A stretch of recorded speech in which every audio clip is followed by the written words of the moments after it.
when everyone leaves. They're doing a proclamation.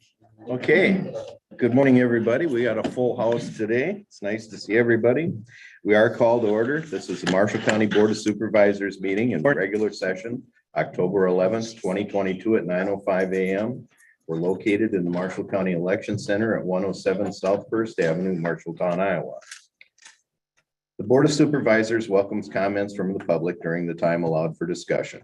You are requested to approach the microphone, state your name for the record, and limit the time used to present your remarks in order that others may be given the opportunity to speak. The normal process on any agenda item is for the chair to read the item from the agenda. The board is given an opportunity to comment on the issue and/or place a motion on the floor. An opportunity for discussion may be presented, at which time the public may participate, and a roll call vote will follow.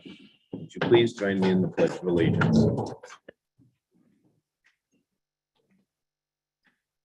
Pledge allegiance to the flag of the United States of America and to the republic for which it stands, one nation, under God, indivisible, with liberty and justice for all.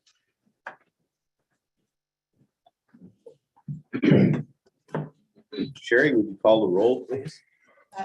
Here. Thompson, Here. Lawson, Here. Okay.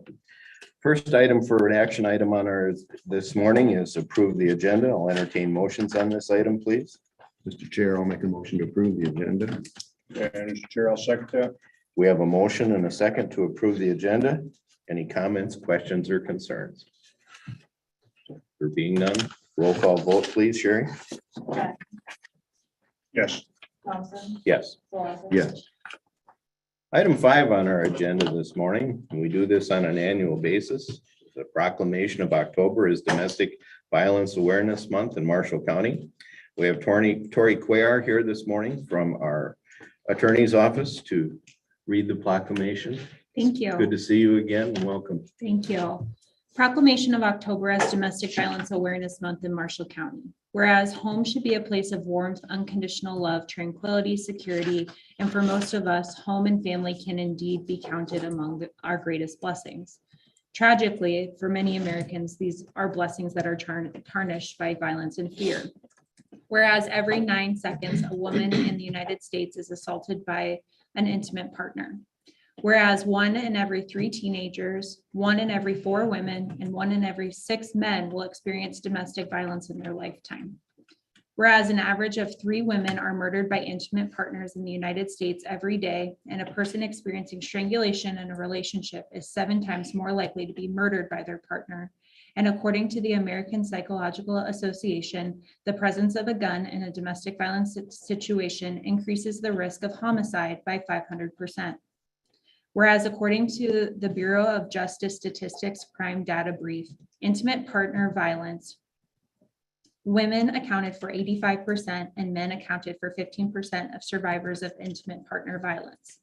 Whereas women and men are not the only targets, children, the elderly, family pets, and responding law enforcement officers are counted among the survivors.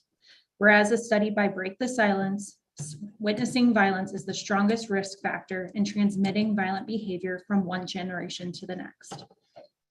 Whereas according to the National Resource Center on Domestic Violence, approximately 23% of LGBTQ men and 50% of LGBTQ women experience abuse at the hands of their intimate partners. Whereas domestic violence costs an estimated $8.3 billion annually in medical care, mental health services, and lost productivity on the job. Women, men, and children living in domestic violence suffer higher rates of physical injuries, chronic health problems, depression, PTSD, attempted suicide, substance abuse, behavior problems for children, and homelessness. Whereas the problem of domestic violence is not confined to any group or groups of people, but crosses all economic, racial, gender, educational, religious, and societal barriers, and is sustained by societal indifference. Whereas survivors of violence should have access to medical and legal services, counseling, sheltering, transitional housing, and other supportive services so they can escape the cycle of abuse. Whereas we as a county encourage survivors and their families to seek assistance from appropriate survivor service organizations, including Access, Luna, and other programs and state coalitions. Whereas the domestic violence helpline is 1-800-770-1650, and the access crisis hotline is 1-855-983-4641. Whereas it is important to recognize the importance of the compassion and dedication of individuals who serve survivors of domestic violence and their families, including local programs, state coalitions, national organizations, criminal and juvenile justice agencies, healthcare partners, law enforcement, allied professionals, and survivor service organizations. Whereas our community must make ending domestic violence a priority. Now, therefore, be it resolved that the Marshall County Board of Supervisors proclaim the month of October as Domestic Violence Awareness Month in Marshall County and urge our citizens to observe the month by becoming aware of the tragedy of domestic violence and supporting those who are working towards its end. Lori, thank you for reading that. We've got several representatives here from our law enforcement community and our county attorney's office and welcome you. I know everybody feels very strongly about this issue and we hope this brings some awareness to it. I'll entertain a motion on approving this proclamation for Domestic Violence Awareness Month in Marshall County, please. Mr. Chairman, I would move to proclaim October as Domestic Violence Awareness Month in Marshall County. I'll second. We have a motion and a second. Any comments, questions, or concerns from anybody? There being none, Sherry, roll call vote, please. Patton, Yes. Thompson, Yes, Slosson. Yes. thank you. Thank You can go you. on to your next appointment. I know you've got a busy day and That's thank all you. And Thank you. I hope this helps. I appreciate the support of the Board of Supervisors. You were correct. We have lots of law enforcement here as well as access and other community partners. And this is something we work hard for every day. And we appreciate the recognition and the help from this board. Well, we appreciate what everybody does for this. Very needed and very welcome. Thank you very much.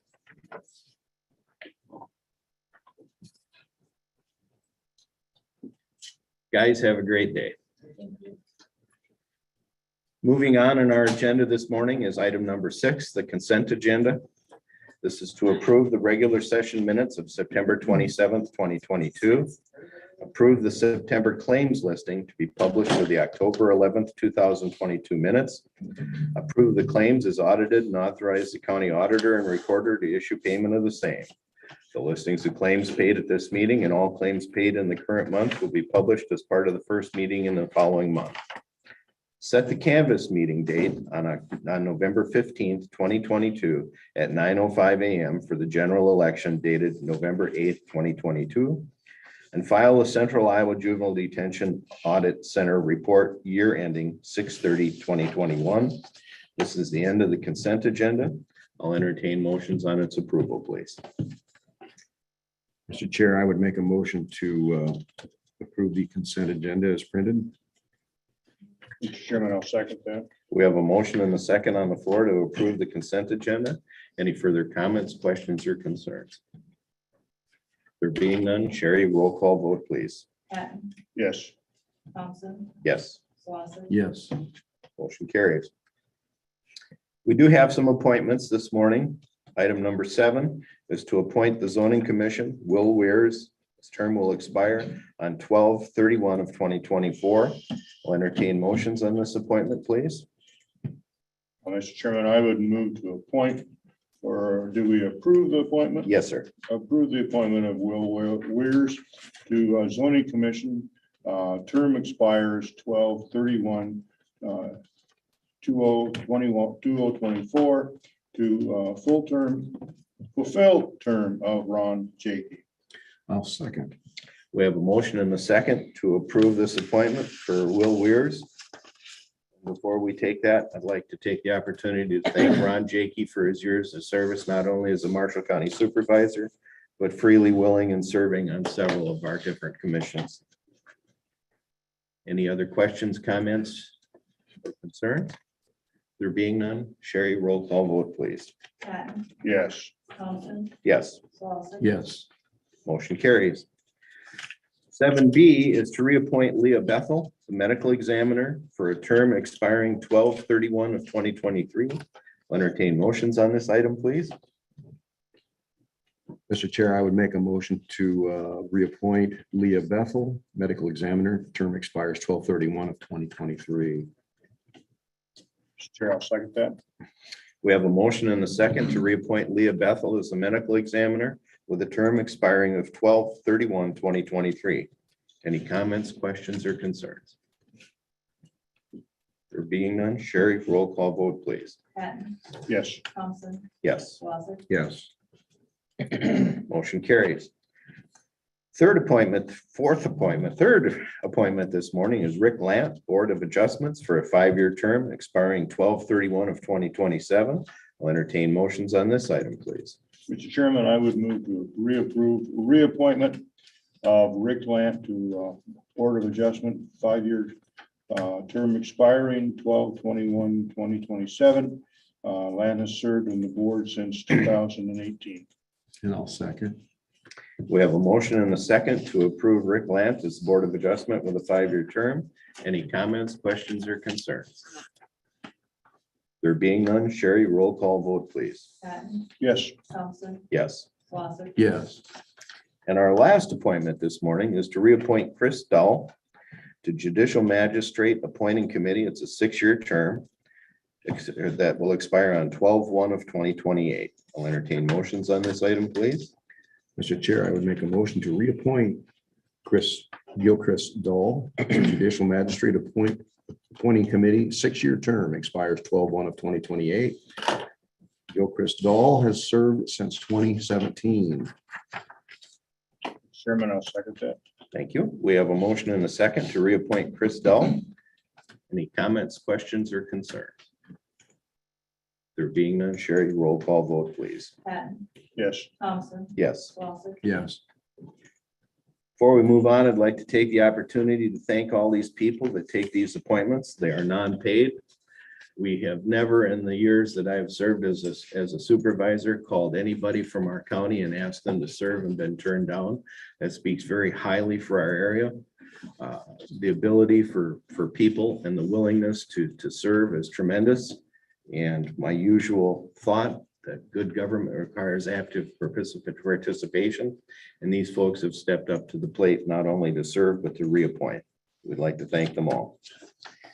Item number 8 on our agenda this morning is personnel changes. Approve a new hire for the Sheriff's Department nurse, Rebecca Ledina, permanent full-time at $31 an hour, effective on or after 10/12 of 2022. Sheriff, you have any comments before we do this? Yes, Mike, I kind of talked to both of them, 8A and 8B. This is, nursing has obviously been difficult field to be in the last couple of years, and obviously if you have vacancies, finding qualified personnel to fill those vacancies, especially in corrections, it's difficult. One thing that we look for when we do have an opening is we need someone that's experienced, especially in corrections.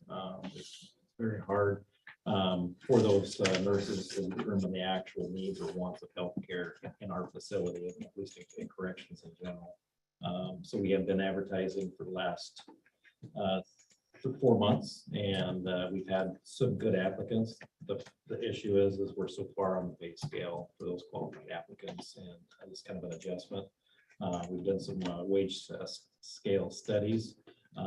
We're a few dollars low. However, we do make up for that with our benefits and our scheduling package. So I think we've put together a pretty good package at this point. We are got a really good new employee. Okay, thank you. I'll entertain motions on this new hire, please. Mr. Chairman, I would move to approve new hire Sheriff Department nurse Rebecca Ledina, permanent full-time, $31 per hour, effective on or after 10/12/2022. I'll second. We have a motion and a second to approve this new hire. Any comments, questions, or concerns? There being none, Sherry, roll call vote, please. Patton, Yes. Thompson, Yes. Wassick, Yes. Motion carries. Item number 8B is to approve a status change for the Sheriff's Department nurse, Sherry Streiber, permanent full-time change, hourly rate of $29.02 to $31.50, effective 10/12 of 2022. Entertain motions on this state change of status, please. I'd make a motion to approve a status change, Sheriff Department Nurse Stacy Freiberg, permanent full-time, change of hourly rate from $29.02 to $31.50, effective 10/12 of 2022. Mr. Chairman, I'll second that. We have a motion and a second to approve this change of status. Any comments, questions, or concerns? There being none, Sherry, roll call vote, please. Yes. Yes. Yes. Motion carries. Sheriff, I do want to make a comment. I know that you've worked hard at filling these positions, and I've said it before, and I'll continue to say it. Good people flow to good management. Congratulations. Keep up the good work. Thank you. Item number 8C on our agenda this morning is to approve the personnel policy changes relating to the holiday schedule, set floating holiday date, discussion and possible action. This is the clarification of the Marshall County policy, observed holidays for differences in union and non-union employees. Dan, you want to talk to this for a moment before we get into it? Yes. Previously, back when we were in the courthouse, the county attorney's office would follow the state's schedule and we would follow what we had. And I'm proposing to make the change so that we can switch that so it's the same date. I'm also proposing that on the date which is the February President's Day, is to remain closed that date and use that as a training day. I'll tell you, a lot of patrons think we're closed anyway because it's a banking holiday and they just don't expect us to be there. So use it kind of as a built-in day for training, for annual training on an ongoing basis. So we'd switch and our actual holiday would be MLK Day in January. And the document that's attached is not the one that we sent. I'm trying to find my email. I will say from a security standpoint, this is better for the buildings. We don't have the courthouse open to the courts and the majority of the county staff gone. Same thing with the annex. Puts the DHS staff in there. It gets difficult. Our door schedules and having security around. It's always been difficult because then it never gives the opportunity for buildings and grounds to be able to be gone. You know, if the courthouse is open, you folks have to be available. Yeah. And if we can combine the schedules and all be gone at the same time, it would smooth things out for everybody, I believe. Yeah, and it doesn't require the security folks to be there 2 different days as well. So we're Exactly. double paying them, Yep. having those 2 days. So that kind of, it just seems like it makes sense getting everybody and would save a little bit of funds. So we'll that be way. setting our floating holiday to MLK Day. No, the floating holiday is a different discussion. We would just change our reflected holiday to the MLK Day. And we would require staff to be working on the February holiday of presidents. Okay. So what date do we set here in our little blank? Now, the floating Okay, so we're gonna holiday, do 2 things in this. Okay. it's 2 separate things. So the one is updating our personnel policy and then the other is setting our 2023 floating holiday. And I'd love to make a great, easy recommendation for the 2023 floating holiday. Many times you just look at the calendar and there's a natural one around Christmas. It's not obvious on this one for this year for Okay. 2023. So Do you have a suggestion? I don't. Okay. Has this been brought up in a department head meeting where anybody has any thoughts or? We haven't, but we can sure discuss this at our upcoming one. And, it doesn't have to be, that part of it doesn't need to be set today. Okay. It's something we can all start talking about a little more. I thought more people maybe reach out, seeing it on the agenda. There is a natural selection day around the 4th of July. There is, it's a little bit better on the 4th. Maybe the Having 3rd. that Monday, the 3rd off and then flowing through to the 4th on Tuesday. Mhm. I think that's a no-brainer. Yeah, I think that's probably an Shall we easy, just make this easy and set Yes. July 3rd as the floating holiday? I think that, yeah, that was great, Paul. That'd help. That's awesome. One of our department heads. Yes, exactly. Mike, you want to chime in on that? Does that sound good to you? Makes sense to me. Okay, Yeah, there we are. We have another department, Lucas, I was just looking through the calendar and that's the first one that made sense to me. James. Oh, absolutely not. Everybody's in agreement. We should definitely. We don't care. We don't care what IT says No, anyway. Deb has chimed in. She's all for the third. Okay, well, honestly, we have the most majority of our department heads here and it seems concurrent. I'll entertain motions on this, on both of these items, please. Mr. Chairman, I would move to approve personnel policy holiday schedule changes set July 3rd, 2023, date as non-union employee floating holiday for calendar year 2023. And I'll second. Okay, we have a motion and a second on these changes and setting the holiday date. Any further comments, questions, or concerns? There being none, Sherry, roll call vote, please. Patton, Yes. Thompson, Yes. Slosson. Yes. Motion carries. Item number 9 on our agenda this morning is we have received the petition from Green Mountain, which they filed a petition for requesting for an engine brake ordinance on Wallace Road. This is discussion and possible action. I'll entertain motions on this item, please, to accept the petition. I would make a motion to accept the petition of request for an engine brake ordinance on Wallace Road. Mr. Chairman, I'll second that. Okay, we have a motion and a second to accept the petition. Any further comments, questions, or concerns? Are they actually talking about Wallace Avenue? Just want to. That would be Just- Wallace yeah. Avenue, yeah. But this is just the petition we're accepting. Okay. Okay. Any further comments, questions, or concerns? There being none, Sherry, roll call vote, please. Patton, Yes. Thompson, Yes, Slosson. Yes. motion carries. Item number 10 on our agenda this morning is to approve a homestead credit for 2021 for 2364 Marshalltown Boulevard. Discussion and possible approval. Blaze was not able to Not able attend. to? He's Okay. at training this week, but he wanted me to share that we had this on the assessment roll. It was returned by the post office saying that they had moved from this house. And, the post office gave us that information. We removed the credit and let the auditor's office then do the disallowance. The issue is they didn't move. So they were there and I found it really odd, but they came in.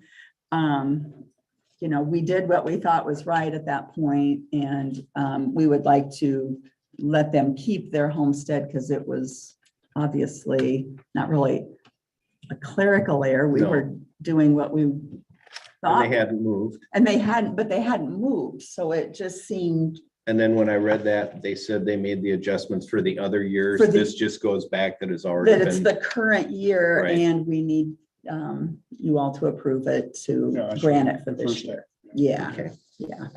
Okay. So it's definitely, it feels like the right thing to do. We just, it's really an odd situation that it was returned, so. Discussion? No, I think this is the right thing to do. I believe so also. I'll entertain motions on this item then. Let's see, how much motion do we want here? Homeowner requests, I'd say we just approve the reinstatement. okay, simple. Mr. Chairman, I would move to reinstate the homestead credit for property tax year 2021, 2360 at 2364 Marshalltown Boulevard, parcel 831-8-05-254-003. I'll second. Okay, we have a motion and a second to approve the reinstatement of homestead credit for the property tax year 2021. Any further comments, questions, or concerns? There being none, Sherry, roll call vote, please. Patton, Yes. Thompson, Yes, Slosson. Yes. motion carries. Item number 11 on our agenda this morning is to consider the Marshall Ridge Farms proposal to change the grade of county road discussion and possible action item. This is for the east side of Kevin Blood's property. Paul, you want to give us some discussion on this? I'm fairly new to this discussion here too. I met with Kevin and just to kind of get a in-person view of what they're going to be doing. They're going to expand the north half of the dairy. That is the 4,000 head that's on the north side. They're going to expand that dairy to the east. And it sounds like it's an operation to just increase the efficiency of the milking operation there to get closer to the efficiency that they get on the south side on the brand new dairy. It is going to involve quite a bit of dirt work. It sounds like they would like to get that even started this fall. I know from experience, moving dirt in the fall doesn't always work. If you get a November rain, you're pretty much done. So maybe they can. I don't know what they have for a contractor. This honestly was just, I met with it for like an hour and we just kind of toured around and looked at the plan. There's going to be a sizable grade change needed on 245th there. The east-west road. Because the road it goes down as you go toward Brown Avenue. And it wouldn't be a long grade change, but for a short distance, it would have to be, it looks like it would have to be raised 5 or 6 feet.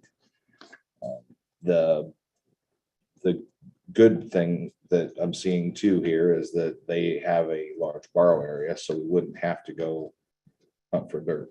It would be a matter of getting it from their borrow site, which is that is fairly close. I know we've had that ditch on the north side of that road. There are the utilities that run through it, both water and other things. Is there going to be any effect on that? I don't know exactly what's there. I assume there's really nothing there that won't be affected, even if it's gonna be a fill situation. So your underground utilities just get deeper.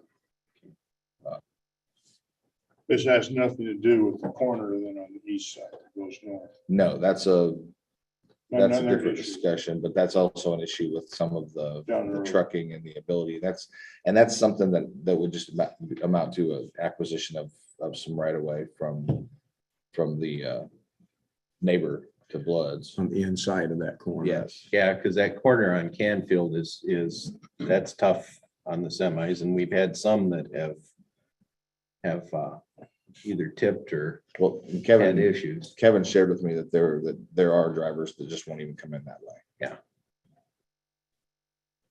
Did Kevin put together a cost sharing or what his thoughts are or anything on this item? Everything's really, it's a wide range. I mean, they're saying that the county share would be the 5,000 to 10,000 yards of fill. Well, that's a pretty good sized window. I mean, once we get, the roadway hasn't really been engineered yet. So it's just a matter of coming up with a dirt quantity. But I guess we would want to start discussion and saying, do we want to just work with their contractor and what can we do? What's legal for us to do with working with a contractor that he already has? It would be more than a mess to have two separate contractor operations out there working on the same fill and excavation. It would be. So, Mr. Blood is going to provide the dirt. The borrow area is on Blood's property, the way I understand it. Looks like it is straight north on the east side of the dairies to the north. Okay. It might be on the north side of the road. It would be. It looks like it would be just to the east of that lagoon area. Right there. Just south of. Would we use our own people and equipment to do this or? Well, are we don't have the capacity. That's to move fine. that I kind of didn't dirt. think We we don't did. have, we would be, loading dirt into dump trucks, which are short haul like that, that's dumb. Okay, and we don't have a scraper, we don't have, they would use different, earth moving equipment that we just don't, we're not in that business really. We do it, build some shoulder here and, increase fill over a culvert, but this is heavy highway. So would there be a quarter mile? Or Yeah, less? it would be about depending on the spot, it would be a quarter-mile haul. I don't know that they've had that. I don't know where they're at in the line as far as getting bids from contractors and what kind of luck they have, but I just asked Kevin to present this to the board because nothing happens if we don't start talking about it. So, and I don't get to sign agreements. That's your business. So the motion today would be to consider this. We don't want to go and get caught getting way out of our line on this thing. Yeah, and I've never been involved with a project like this where it's a private entity that wants to make large modifications to the public right away for their purpose. It won't harm 245th to have that grade up as long as we can get down to a proper grade before we get to Brown Avenue, which is actually a dirt road. But we still need to have a viable access for Brown. And if Brown, you can kind of see where Brown's at on there, just to the east of the dairy. And so that intersection, our plan would be to be down to normal grade right around that intersection. It's fairly short. And if we can't get completely down to normal grade, it would be a minimal rise of Brown Avenue that wouldn't require, my goal would be to not buy any additional right of way. Because that adds, weeks to the process as well. Well, I'd certainly like to see more information and costs that are gonna be involved, but Do we have budget for this that we can? The budget's nightmare because of our, supply chain problems and fuel prices and everything. So no, we don't have the budget for it, but we have money. So it's just maybe not in the right place where we've got everything budgeted. We didn't budget for $5 diesel and we didn't, Well, Kevin has been a good person to work with for our county and the things that he has asked for in the past, but this is a little bit different. We're moving a road, this is the public road.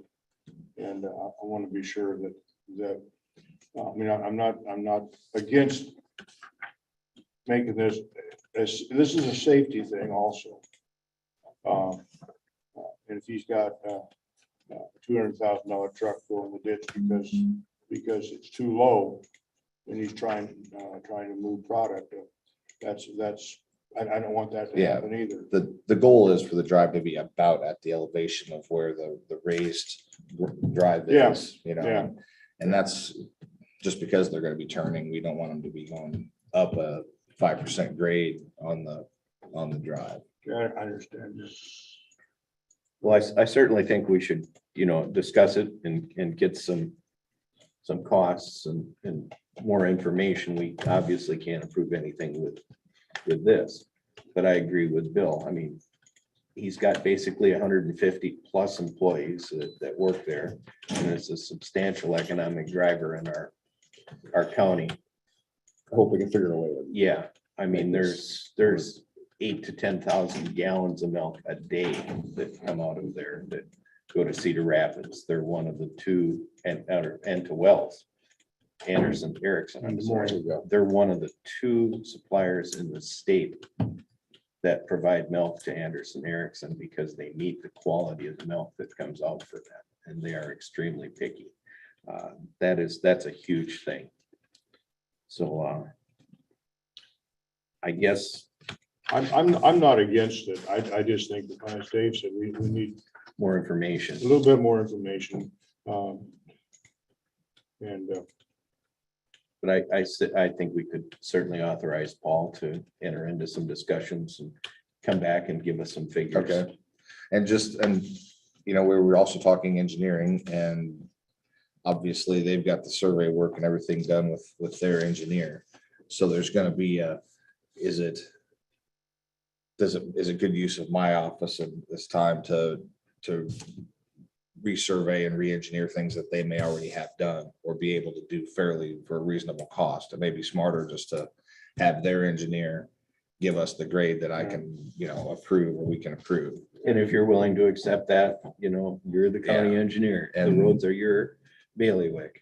And Well, they, we gotta be sure the dirt that he's gonna have available for us is dirt that's gonna work on that road.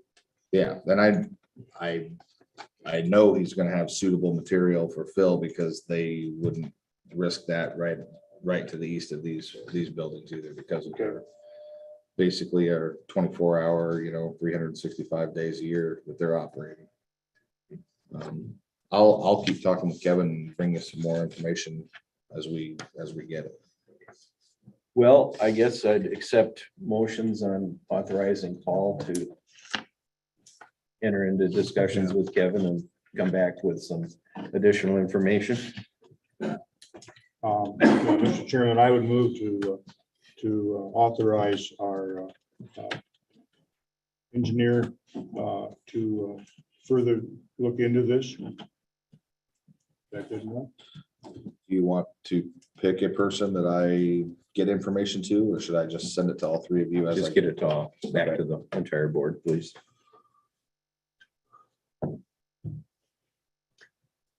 Do we still need a second? Yes, we do. Yes, sir. All right, well, I would do that.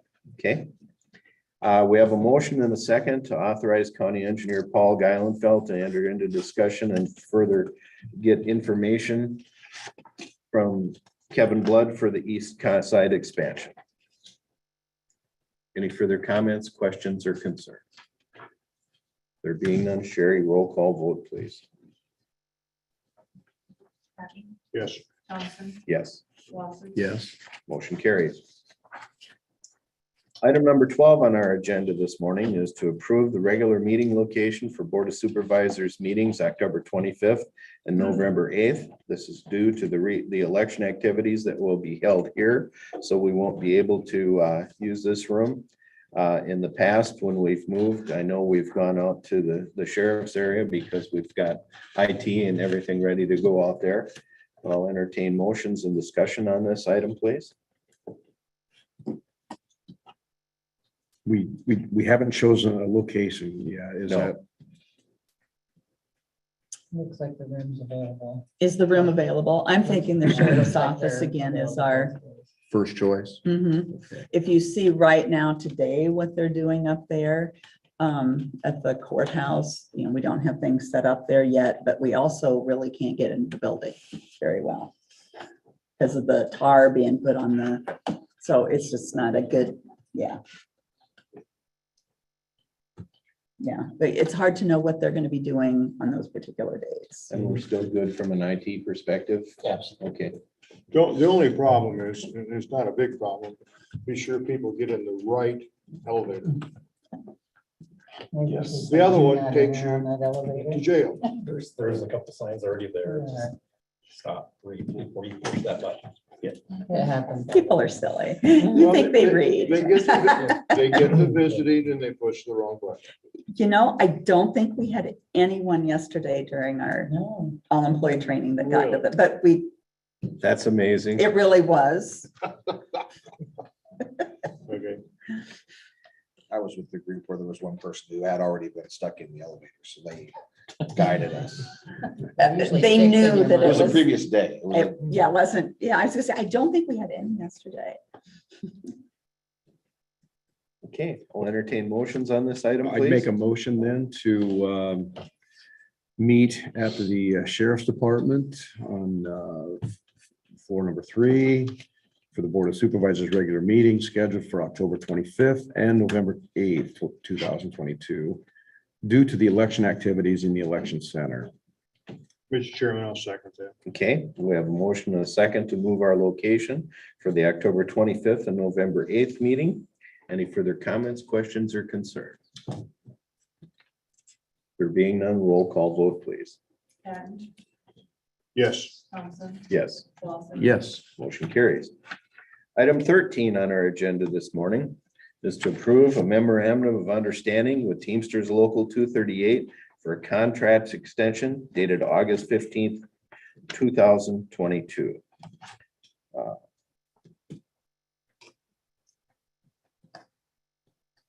Entertain motions on this item so we can discuss it. Mr. Chairman, I would move to approve the MOUs on the Teamsters Local 238 Sheriff's Deputies and Jailers dated August 15, 2022. Contract extension of collective bargaining agreement for an additional 2 years. New expiration date of June 30th, 2025, including approval of new wage schedules and authorized board signatures. I'll second. Okay. We have a motion and a second to approve this. Discussion? You to go over it? Yeah, we had a really good meetings, I thought. Yep. And I want to thank the board of supervisors, Nan as the auditor and our legal attorney, Mr. Galloway, for working on this. So, it's really shown the appreciation to our employees in Marshall County. I think this is a good move. And we'll keep moving forward. We Appreciate the work. We started this early this year. You know, we thought it was a prudent move and in today's climate to be very aggressive and to work ahead of time. We also had gone ahead and got a 2-year extension for our secondary roads. So this will give us 2-year extension on both jailers and deputies. These will not take effect until July 1st of 2023. And extends our new contract with the wage scale. Any further discussion, questions or comment? Robert, did you get a copy of all of the information on here from the PDF? I can open it. If not, we can get it for you later. Okay. On the computer later. We have a motion and a second to approve. Any further comments, questions, or concerns? There being none, roll call vote, please. Patton, Yes. Thompson, Yes, Lawson. Yes. motion carries. Excuse me for a moment, okay? That was excellent. I want to thank the union and clerical Do all three? jailers and deputies. Okay. Do we need to? Okay. I know business manager was calling yesterday. Was out of the one, so that'll be the next steps. And I believe it would be prudent for us to pursue that also. Treat everybody equally. Once again, we've got an extremely good work environment and your command staff out there, I think that had a lot to do with it. We've had excellent cooperation with the Teamsters and the individuals and things are looking good. Very good. We hope everybody is very pleased with this. I know we are. Taking a short break here. Okay. Blue or black on signing this? Blue. And just reserve the room, the same room you guys were. Thank you. Yeah, you did it for both days. Yep. Thank you. You guys should be copied in on it, so you. should- Okay, okay. So we'll need to delete that. We have to send it from here, otherwise the link doesn't Oh, work. the- Oh, yes. Well, I have to do it too because it shows the sheriff's office that don't use that room, please. Unless you add everybody on there.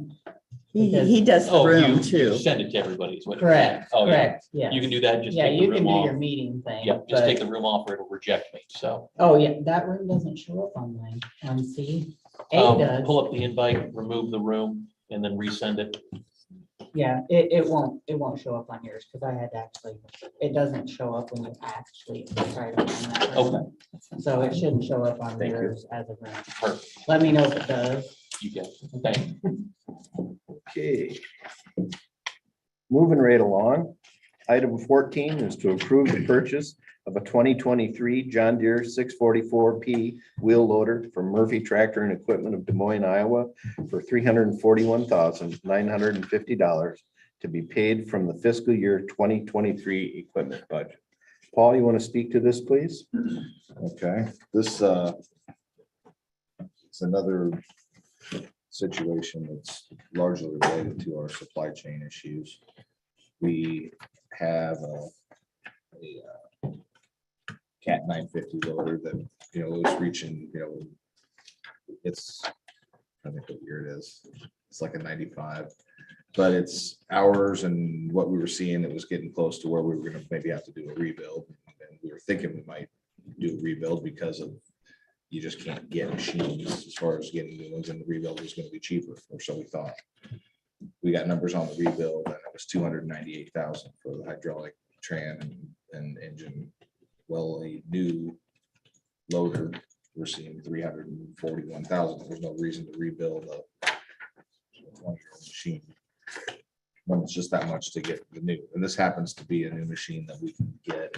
It is on its way to Murphy. It sounds like it was a customer that had ordered it and backed out of it. So that's why we don't have the bill out. We got a quote from Cat. Cat wouldn't even give us a date on when it would be here. So the chances of it showing up anytime this coming winter are slim. But this one from Murphy would be available. It sounds like late December, early January.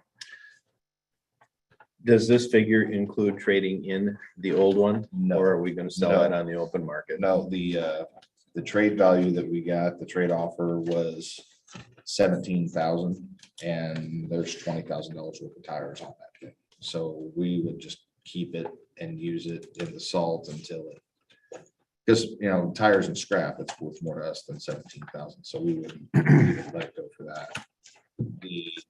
We have another Cat 950 as well, that the tires from this one and the wheels and everything will just bolt on to the other one and save us 20,000 in the future there, because we would never have to get another set of tires for the 950, for the remaining 950 that we're using for stockpile.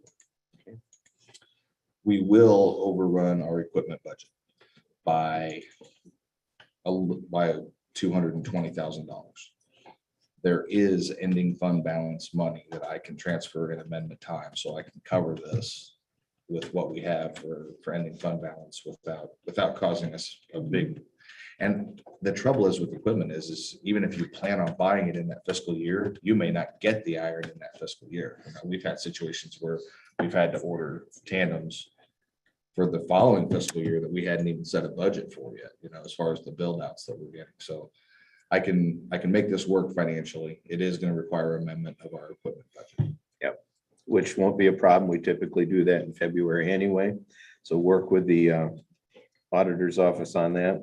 I do know that our fund balances are more than adequate in this area to cover the difference and still leave us with acceptable fund balances. And people need to realize it's not just you and not just your company you're working with. This is everywhere. I've got neighbors that bought new combines a year ago and they're not here. Yeah, and we've seen it with we were trying to get another F550 to set up that like the subdivision plow that we have, that we really think it works really well for us, instead of buying another single axle dump truck. The Ford dealers won't even let us order. Yeah, they're gonna give us a date, and right now they won't even take an order for a truck. Well, look at how long I waited for my new plow truck for the business. Yeah, It's just crazy. They're building 150s, but nothing heavier. Okay. All right, there's no further discussion. I'll entertain motions on this item. Mr. Chair, I would make a motion then to approve the purchase of a 2023 John Deere 644 P-wheel loader from Murphy Tractor and Equipment in Des Moines, Iowa for $341,950 to be paid from the fiscal year 2023 equipment budget. And Mr. Chairman, I'll second that. Okay, we have a motion and a second to approve this purchase. Any further discussion, comments, or concerns? There being none, Sherry, roll call vote, please. Patton, Yes. Thompson, Yes. Slosson, Yes. Motion carries. Item 15 on our agenda this morning. Bobby, you've been waiting patiently, is to discuss the Marshall County Insurance Policy changes and discussions. 15A is to approve the changes to the cybersecurity coverage with Jesters Incorporated, Lloyd's discussion and possible action. This one's I guess we'll easy. turn this over to both you and Bobby if you Yeah. want to go for it. This one is really easy because we've got a $1,700 difference. And basically, it's to remove the $1 million limit on cyber that we had last year due to some of our, we'll just call them legacy systems. Super old systems is what they really are. And because of all the changes James has made, they'll remove that. And I think that is $1,700 very well spent, in my opinion. Some of the numbers we're seeing and that James is seeing in some of these cyber claims, I just hope we don't even have to deal with that, but I think we need to have a higher limit than that. So we're going from 17,442 to 19,139. Okay. That really deals with the aggregate. It deals with the potential for multiple claims. So there was a aggregation limit. Well, Did you just see that? Yeah, CIO James. just melted. James understands that if you have a cyber attack, the likelihood of a second cyber attack increases multiple times. This aggregation limit was placed on the policy last year. We were trying to work through some legacy systems and our backup system. James has done a great job getting us where we need to get. And I agree, it's a no-brainer. This is $1,700 very well spent. Okay. Any further discussion? If not, I'll entertain motions on this item, please. Mr. Chairman, I would move to approve and authorize the chair to sign documents in effect of the change of to the $19,139.50. I'll second. Okay, we have a motion and a second to approve and authorize the chairman to sign these documents to effectuate the change. Any further comments, questions, or concerns? There being none, Sherry, roll call vote, please. was that a second, Steve? I didn't hear. Yes. Yeah. Yep. Patton, Yes. Thompson, Yes. Slosson, Yes. Motion carries. Item 15B is also insurance. To approve the purchase of additional insurance to mitigate the wind hail deductibles in excess of $10,000, discussion and possible action. I guess you guys are still on deck. We're still on deck, and to me, there's just not a great answer on this one. So we worked tremendously hard to try to get EMC to relent and move off of that 1% wind hail. And coming out of what we come through with the tornado and the ratio, they're not willing to move. We went to open market, and we're not 5 years out from the tornado. We just hit very firm walls. So the 1% deductible is wind hail remains on the policy. And there are two buildings where that is a significant issue. The courthouse, obviously, at 46 million, that's almost a $500,000 deductible. And again, you could have multiple wind hail claims in a policy period, and it would be a $460,000 deductible each time, and that's just problematic. The second building would be the jail, and the jail would be a $26 million building or $260,000 deductible. And I'm sorry, $28 million building at $287,000 deductible. And I'm just concerned about cash flow to the county if we are to experience wind hail claims. Nan and I went out to the open market to find a supplemental policy to the county's policy to buy down that particular deductible. We went with multiple deductibles in mind to buy down to the current $10,000 regular property deductible, to buy down to 25, to buy down to 50. We did not find that there was legitimate savings in buying the higher deductible. There just isn't enough reason not to go down to the 10,000 if you were to consider it. But the pricing was certainly higher than both Nan and I wished. Buy down the courthouse is a premium just shy of $50,000 annually. And to buy down on the jail is another 30.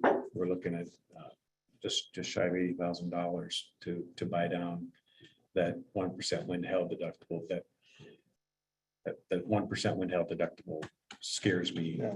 So now, I want to be sure I heard you correctly, that the other companies, when you were looking at tornado insurance, said that they wanted to see a 5-year So clear yeah, we'd like. before they do this. There are only a couple places to go for county insurance, and we worked tremendously hard to get another player in this policy period. And their reinsurer would not relent, just would not let us bring another offer. Do you think a year from now, Yes. when we've got that 5-year package? Yeah. So we're really only looking at maybe assuming this for a 1-year period until. And Dave, it's even possible that it could be a midterm, but we just couldn't get there for October 1. Insurance carriers are receiving tremendous pressure from their reinsurers. Oh, sure. And they're dictating policy and not relenting. We spent countless hours trying to get some resolution to this.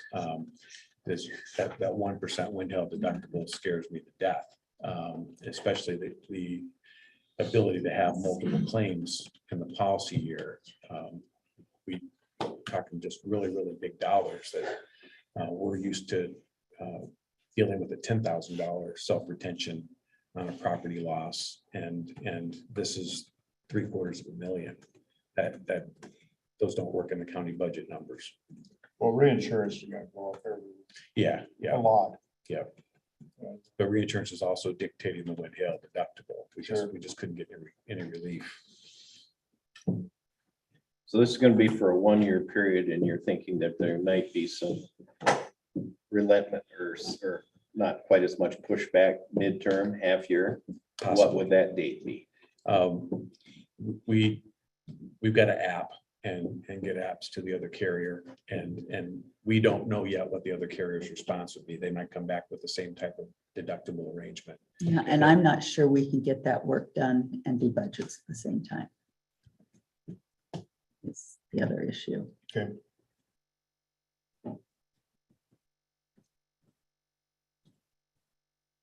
Because it's a big project to look at a new company and pull all that data for them. So you're saying we should maybe just go ahead and accept the risk here for a short time? I understand that correctly. I don't know. if you want to do that. No, I'm thinking you want to pay this amount, and the difference, I was shocked at the difference between 10,000 and 50,000. It just, It's minuscule. There's there's no money saved to buy it down to 50,000 versus 10,000, and then there was no reason to quote 100,000. There just isn't enough savings. We're talking a few $1,000s to buy down from 50 to 10. Just doesn't make sense. I had hoped we'd been able to bring some numbers to think about $100,000 deductible versus a 10,000 or a 50. But Dan and I looked at the numbers. There just really isn't. There's no incentive to the county to self-insure a higher retention.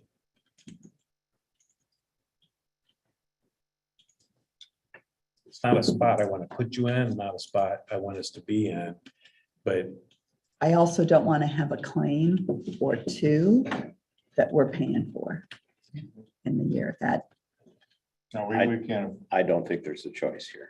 I don't believe so No. either. And I think it's just, we really need to get to 5 years. Yeah, one claim is problematic, but there's nothing saying you can't have two wind hail claims. Well, right? It's just. We put 2 roofs on the courthouse inside of a year. Right. Yeah, unfortunately, I believe it's a necessary evil. Mhm. Looking at the annex on here, do we really need to take that buy down? No, I'd recommend we not insure the annex and just pay the 1% wind hail. Yeah, I mean, the 1% is the same as almost the same as the premium on Yeah, the jail. that so. risk I'm willing to take. I just, Yeah, on our two major buildings, we can't gamble.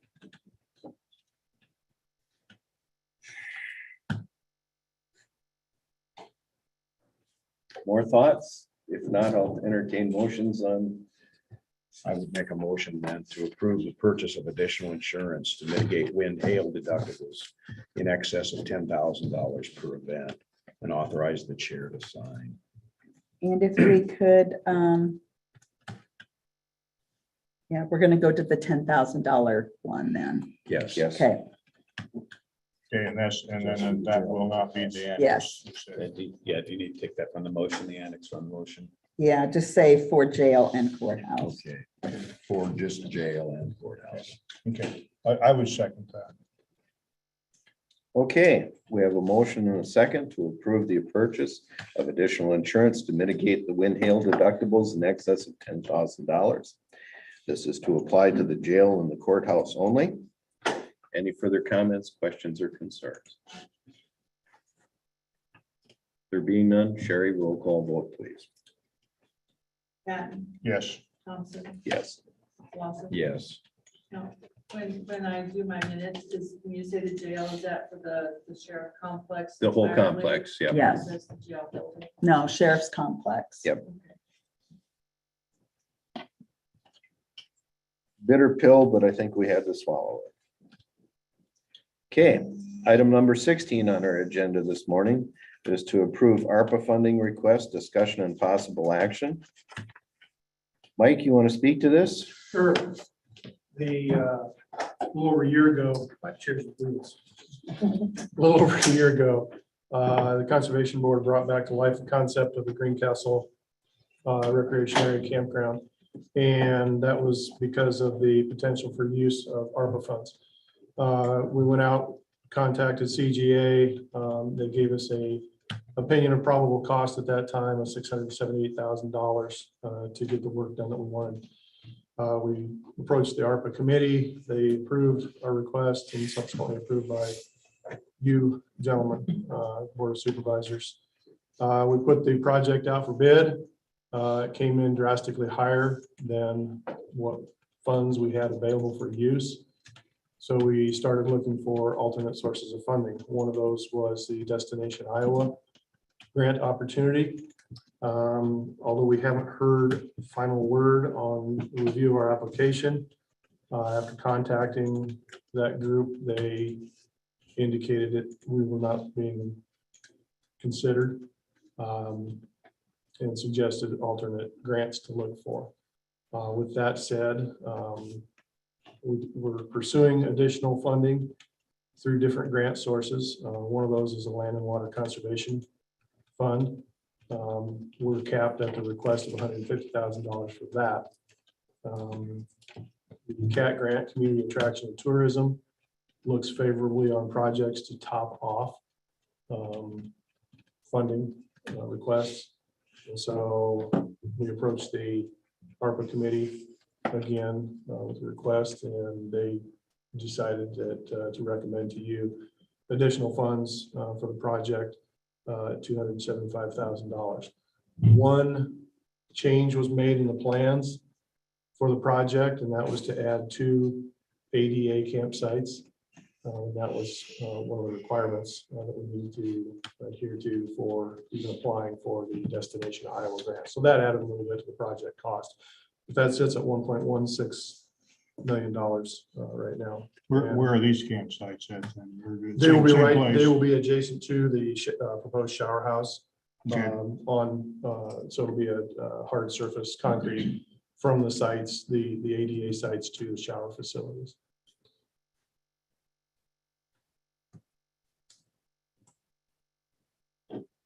I've received nothing but positive support for the project from the public, other department heads. Understandable, it is a, kind of a sticker shock, as Steve has mentioned to me, but These funds are needed to leverage additional grant sources. Is this gonna leave us anything that we had planned on sliding over into the paving for the engineer's office for Wolf Lake? This total, the 325 is all that we have remaining right now. I have some analysis to do on some things we've spent previous that I haven't got done. We also have the projects at the sheriff's office that haven't went to bid yet, so we don't really know where they're going to be coming in at. We assumed we were plenty high on the Windows project. if I remember that. We did. Oh, We hope, but you know, when you get something like that comes in, it kind of. I don't Things think have in- changed That's since, a threefold project. Yeah. there. It's good. yeah, so you got right. control board, the HVAC and the windows. So you hope that even if there's some on each of them, we could end up with a decent amount. We thought we were plenty high on the control board too, if I remember right. Yeah, the first Yeah. quote came in Considerably low. considerably, Yeah. oddly lower. 50%, wasn't it? So there's that hope as well. So it did, back to the Wolf Lake. You said, run that by me again. Is there a possibility with costs we find there somewhere Yeah, I think there's that's, still there? yes, I think that's still there. There's some things that we've spent out. We're still in the process of spending HVAC money at the courthouse. Through, as we're processing the bills with Briar Holtz and plumbing, yeah. So that will probably spend all that money, but there's other pieces that I haven't analyzed the differences. Rhonda had hers just come in for her radio, and it came in, she saved almost $9,000. That's a piece we're considering on this one, getting us the 325, but there's several other projects. I haven't looked at where the vests came in. Right. I think you're slightly under that, so there's a little bit of cost savings. So I need to go through and analyze, kind of each of our line items. How long does that take to analyze? I need, Couple weeks? yeah, a couple weeks. By our next. By our meeting? next meeting, yes, I can have that completed. I'd like to see that they all fit together before we start giving the money out. See what I'm saying? I mean, we have this amount of money right now for sure. Okay. We're not, taking things that we think we have. This amount of money we have. Okay. The 325, we're just over 325 is what we have remaining. So it'd be the 325 minus this 275. then, is where 500 should be. The 325 was the amount of both number 1 and number 2 for the several other indexing projects for our records. So that's the amount we have available Okay. with our that's unclaimed, I guess. Yeah. Mhm. I think there's additional funds there.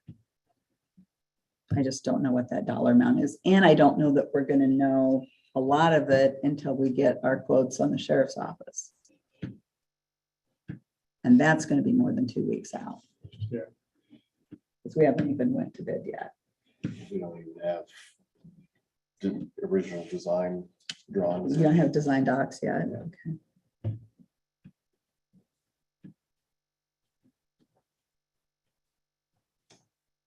Thoughts? I'd like to see all of these be able to be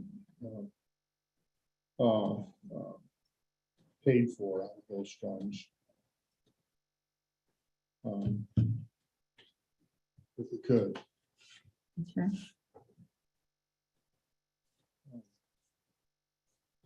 Because there's what, is 50,000 gonna do the wolf?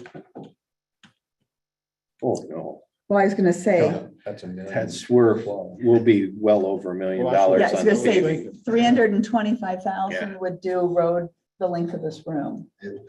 Well, construction costs gone up between 30% and 40% last 2 years. The amount that we would possibly get from ARPA, in theory, might not even be the amount of increase that we've seen in the last 2 years. So the Wolf Lake project is gonna happen one way or another, even if I don't get any ARPA. The other good thing is that Wolf Lake project could be the flush for the rest of so we don't give any of it back. We can get it spent there, whatever is left, I'm sure we can spend. We can program it in just smaller pieces, or we can build it in pieces if we have to. One way or another, it's gonna get done. Well, we've stuck with our theory and proposal to do only capital projects. We've stuck to our guns on that so far, and thank both of you for that. I felt very strongly about that. That being said, I'll entertain motions on this item.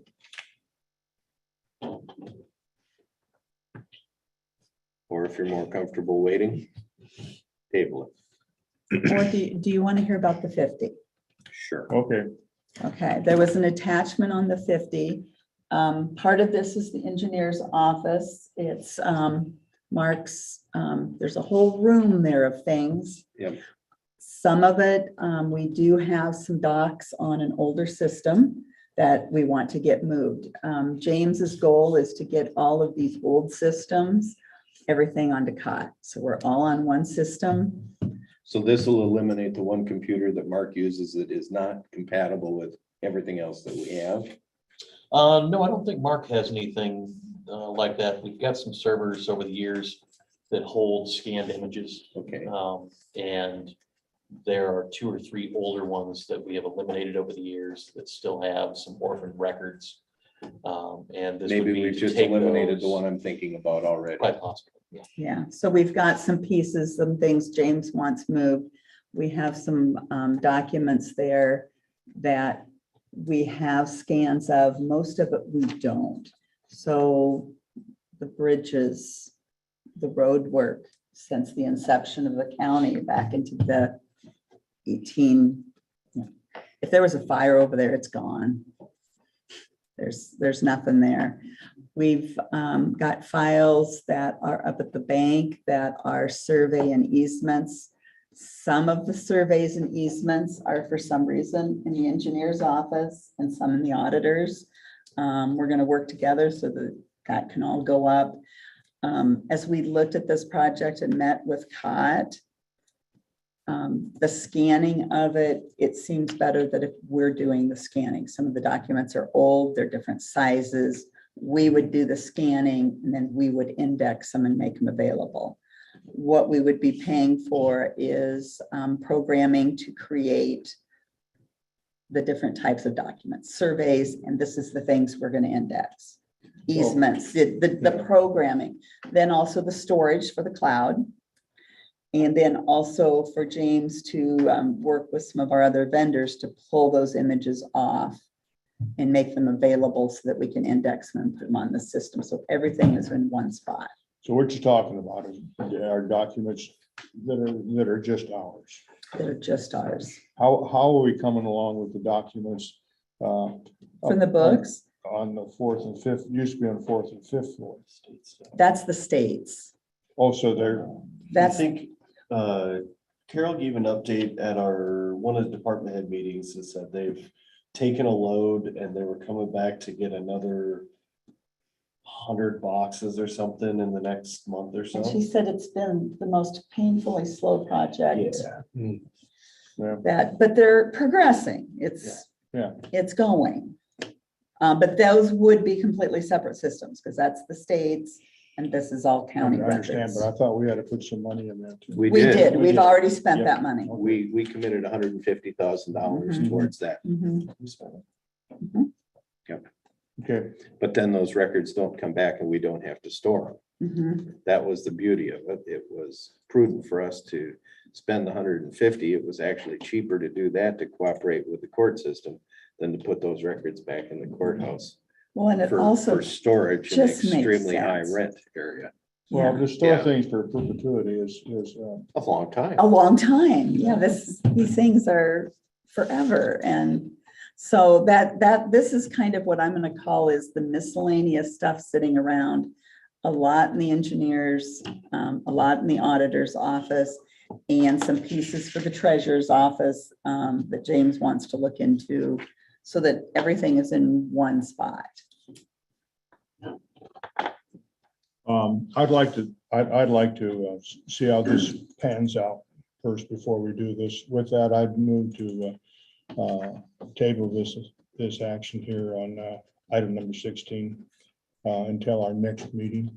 Does that give you sufficient time to put together what he needs? Yeah. Okay. Other than the sheriff's office stuff, we won't have that yet, but everything that we know, I'll have a number of unspent funds. Okay, appreciate that. That will be tabled until October 25th will be our next meeting. We need Do we need a second? Yes, I'll sir. second that. Okay, we have a motion and a second on the floor to table this item until our next meeting, which will be October 25th. Any further comments, questions, or concerns? There being none, Sherry, roll call vote, please. Patton, Yes. Thompson, Yes. Lawson, Yes. Motion carries. Item number 17 on our agenda today, items that were previously tabled for the Marshall County Communication Commission, technical oversight report request. Bill, this has been your driving on this. Do you want to leave this tabled, or do you want to bring it off and have some discussion? Let's take it off. I move to remove it from the table for discussion and possible action. Okay, we have a motion and a second to remove this item from the table for possible discussion and action. Any further comments, questions, or concerns? There being none, Sherry, roll call vote, please. Patton, Yes. Thompson. Yes. Lawson. Yes. Okay, discuss away. Been talking to other counties to try to see what they did to accomplish what they think is workable. Been trying to talk with Story County because they're close. Story County is a totally different situation than we are, but there's some interesting things there. You were the last person to talk to them. You talked to them yesterday. Yep. They didn't answer the phone when I called them yesterday. You must have been talking to them. Well, I sat in a meeting with a couple of the people that were working with us, the Okay. emergency Would manager. you share what you learned then? So met with her last week because we happened to be in the same meeting. I just proposed some questions. I'm curious of how they work their fees. They're on the Sarah system. They had to put up 7 towers, so they had a lot of towers to put up. Some of those did go on buildings, taller buildings, but they had an initial cost that was quite a bit greater than what we had. And that was funded by their Story County Comms is what they call it. It's like our communications commission. And the city of Ames, Ames PD, and I think the sheriff's office were the initial funders. There may have been some money from Iowa State, and that I don't know, but that's kind of where our county took over. You guys bought the tower and the equipment there, so similar. And then I asked them how are they funding that ongoing maintenance agreement? Because that's kind of what everybody's been talking about, is that ongoing cost, and then also what will incur as things degrade and we need to replace them. Their initial step was the maintenance fee was divided evenly across all of their radios, and then they had a set fee. It happened to be $33 a radio. That's just what theirs turned out to be off their maintenance agreement. Okay. And that is When you for say that, you gotta everyone. tell everybody. Yeah, How and that's that's gonna- for everyone. So that means if their schools jumped on their system, Iowa State jumped on their system, their first responders, so law enforcement, EMS and fire, EMA. So everybody that jumped on that system, however many radios that they have, they pay that fee per radio back to the maintenance agreement. But the bottom line is the individual agencies are paying it, not the county. They are at that point. So, and ours, the county is responsible for the maintenance agreement. You guys signed that, correct? The one for Raycom, that's your maintenance agreement, is what I understand, isn't it? I believe so. That's who signed it? Your maintenance agreement is part of the overall contract. Right, okay, so that is similar, they pay that back to the comms in Story County, so if you charge, I guess, I'm not trying to compare, it's a little different, but that's where that money goes back, is to that communications, Story County Communications, and it pays for the maintenance agreement.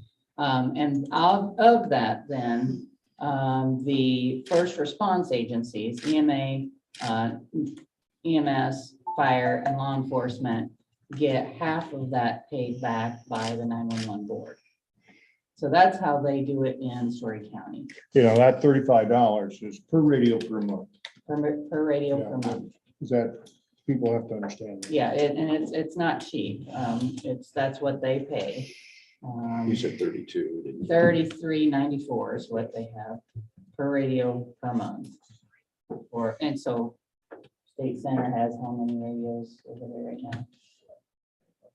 Okay, so example, 20 radios, roughly, they would pay $33. If they were in Story County, they'd pay $33 per radio back to the Story comms. I know Lynn County, Johnson County do a little bit different because they're farther along in the process, but I just grabbed the Story County information. I have no, I'm not trying to play sides or anything. I just want to see what they did. Yeah. I want to see exactly where their money went. So they do, charge everybody that gets on theirs. Like I said, the hospital's using theirs. They charge $33.94 per radio for the hospital. They charge the schools. All the schools are getting radios in our county also through this new government funded grant. You can charge your schools, your college if they want to jump on there. So anyone else that wants to jump on your system, you can charge them a fee. If you were doing it like Story County. They are on a Raycom Sarah system. Some of our conversation has been that the government entities would be a different deal. And we have to, and we have to say, okay, the schools are not part of our government Correct. group, nor They're is the not first hospital. responder Or the government. cities.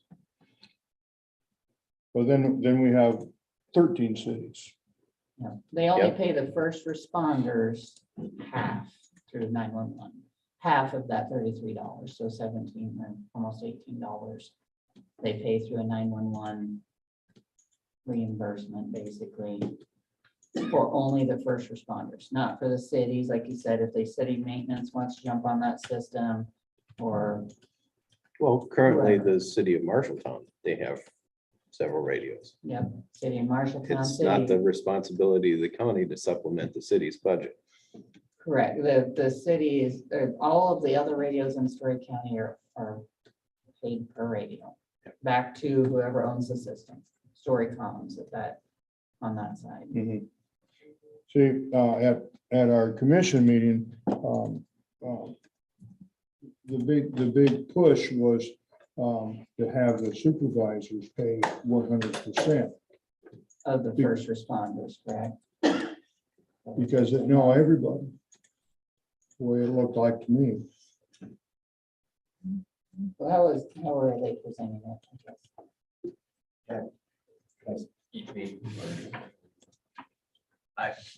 Joel, what's Yeah, your, it was for the for the government entities that were on the system, the non-government or not for nonprofit agencies, were gonna potentially be charged a fee. But for the public safety, I just correct wording, that was public safety. Public entities. service, because we didn't want government entities to pay, so cities, secondary roads would not pay access fees.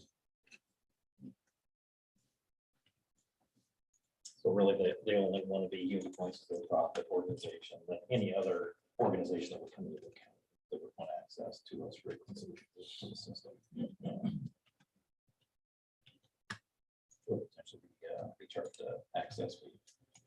The people that yelled at me the most were the fire departments. And they said they can't afford it. But we made a decision early on that they were gonna buy the radios. And they found a way to do that. I don't think, and I realize it's money, property tax money wherever you go. But we all have our separate budgets and we have to be, and we're all responsible for those budgets. And I'm not willing to use our budget to pay for everybody else. And it seemed to me that's what they were wanting to do. The first thing they said was they wanted to specifically say that the supervisors were going to pay whatever it was, what, $30 we were talking about. I remember, I don't have it written down here, but anyway, I'd be unwilling to do that, and that's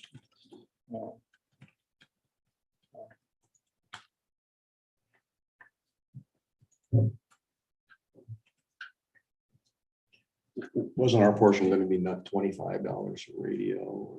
Yeah, and what the commission had already approved to do would be to pay those maintenance fees for those radios. so what now? The commission already agreed to pay those maintenance fees for those radios. That's where that was a 10-year project. It was prorated out. So the commission had already accepted to accept that financial responsibility for those radios. I think what we're wanting to or needing to know is there going to be access fees? Is the county going to be charging agencies or entities an access fee to the county system? Because we will not have any access fees to Raycom besides what was proposed for the lease agreements for the towers. That's what the county will have to pay Raycom. So I think that really needs to be a decision. Are all of these entities currently paying access fees to Raycom? Correct. And they varied a little bit, like for the sheriff's office, we paid $33 and some cents for radio access fees to Raycom. Most of them were pretty comparable. Unity Point was a little bit lower, like 32. So it's interesting that our access fees were pretty consistent with Story County's $33. So really, there's no change in anybody's budget.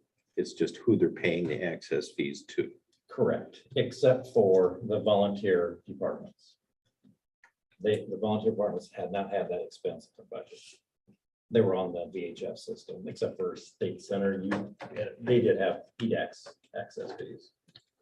So Did you that have to pay a fee for those?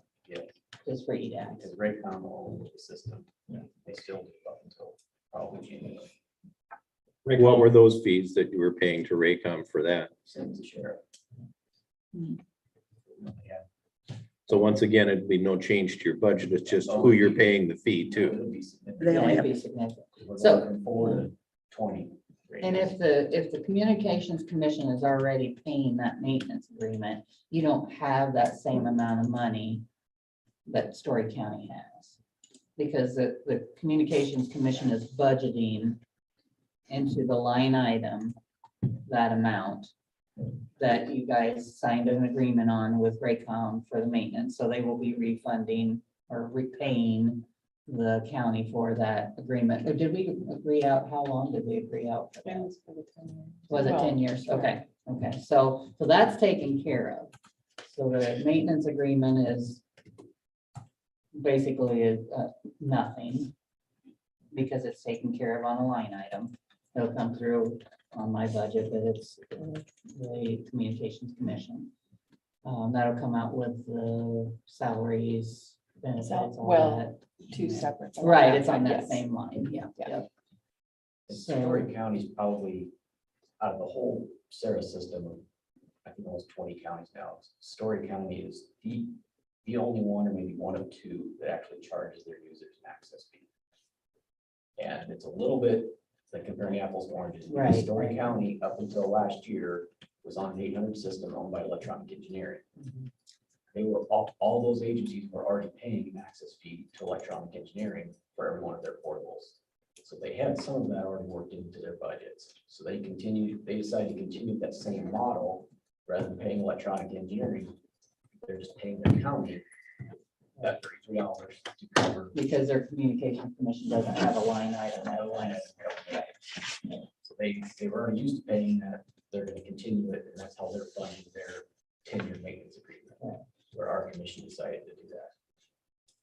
So you guys are at zero maintenance agreement cost when the communications commission reimburses you.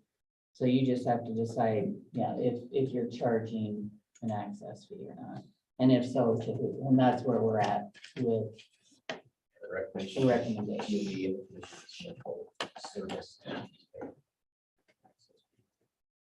And public service would be different than, or is that did you say all government and Yeah, you have public service, so public safety, so Right. encompass secondary roads and any city. I think when we do this, we can't call them government entities. That's gonna confuse everybody. We're gonna have to list the people who will not have to pay one. I have a list. I didn't know that we were going to maybe be able to be there with that today.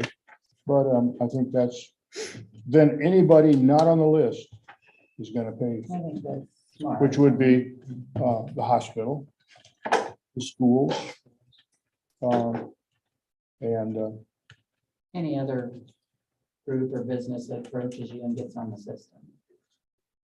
So it would be anybody that's not in this original group too. Right. Other than the hospital. I know the hospital was on the Do you previous. have that list with you today? I don't have it with me today. I would really like to see that. It's before I it's vote on, this. it's on my computer and I couldn't get in to get it. Okay, So, Sheriff, you don't have a list with that, do you? No. Okay.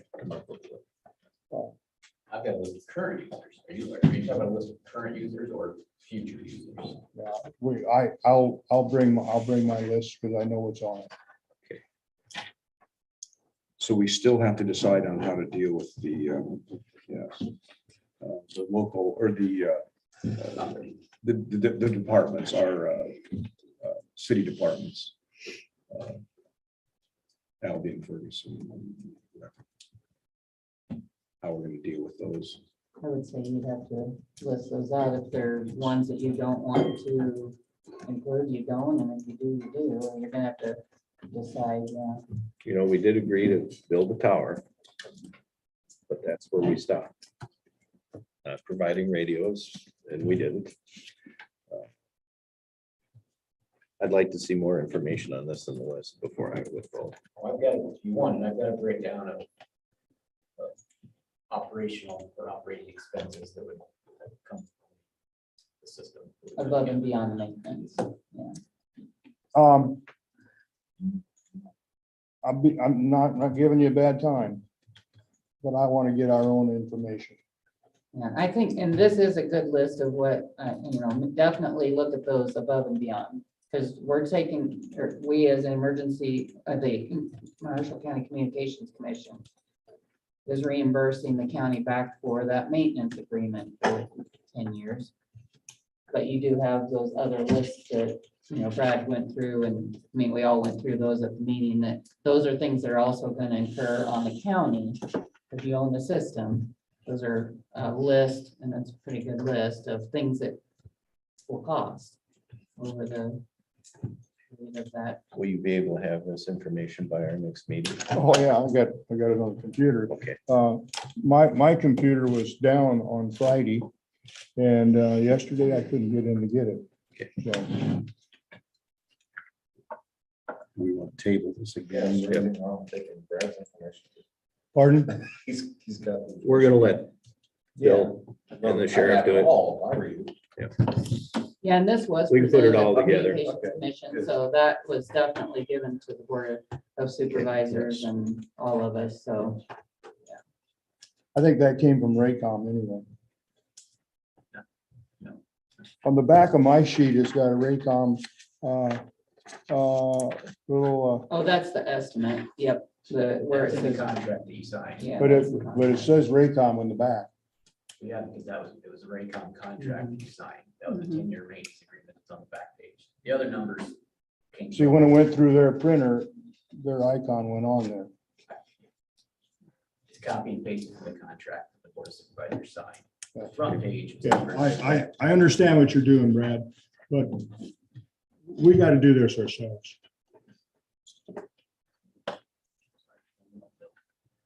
I understand, but,